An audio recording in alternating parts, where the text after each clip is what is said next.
देशबंदी को 70 दिन से ज़्यादा गुजर चुके हैं और सारा पाखंड केवल बहुराष्ट्रीय कंपनियों के लिए किया गया था। एक तरफ जिन किसानों का जो फसलें थीं, सब्जी, फलों आदि की, उनको सड़ाना था और दूसरी तरफ जो किसानों की अनाजों की फसलें थीं, उनको सस्ते भाव में खरीदना था। सस्ते भाव में खरीदने के बाद अडानी के साइलों ने जब खरीदी करना से मना कर दिया, तब सरकार ने अपनी सरकारी खरीदी खोली। इस बात को समझिए जनता। दूसरी तरफ किसानों की सब्जियों को सड़ाकर या उनसे छीनकर स्वयं नगर निगम, नगर पालिकाओं और दूसरे लोगों सरकार के स्तर पर बेची गई, ताकि उन सरकार किसानों का जो माल जो सड़ जाएगा और वो सड़ जाने के कारण अपने आप घाटे में आ जाएंगे, तो वो ज़मीनें बहुराष्ट्रीय कंपनियों को बेच दें। ये षड्यंत्र उसका हिस्सा है। 70 दिन में आपने देख लिया।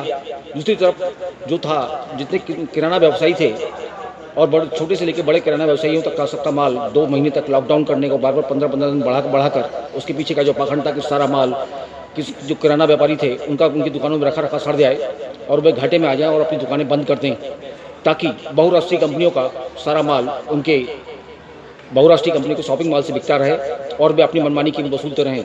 आप छोटी सी बात देखिएगा, जिस 22 मार्च के पहले 500 रुपये किलो जो खसखस थी, वो अब वर्तमान में बहुराष्ट्रीय कंपनी को शॉपिंग मॉल से बेची जा रही है और उसका कीमत 1500 रुपये किलो हो गई।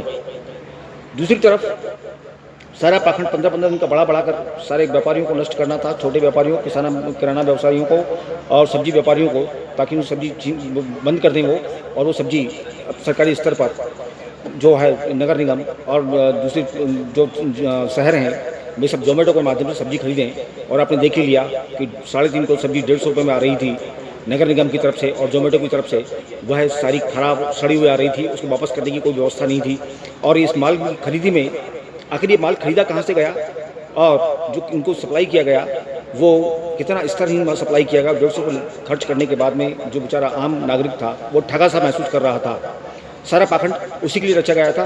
और अभी बार-बार ये लॉकडाउन जो बढ़ाने की तैयारी जो है, इनका उद्देश्य ये है कि सारे के सारे किसानों को नष्ट कर दो, सारे किराना व्यवसायियों, सब्जी व्यवसायियों को नष्ट करके सारा का सारा व्यवसाय बहुराष्ट्रीय कंपनियों को सौंपकर मोटी कमीशन की वसूली बहुराष्ट्रीय कंपनी से होती रहे। और पहले भी उन्होंने जो कानून था खाद्य सुरक्षा मानक अधिनियम, उसको बनवाने में भी लाखों करोड़ रुपये खर्च किए थे।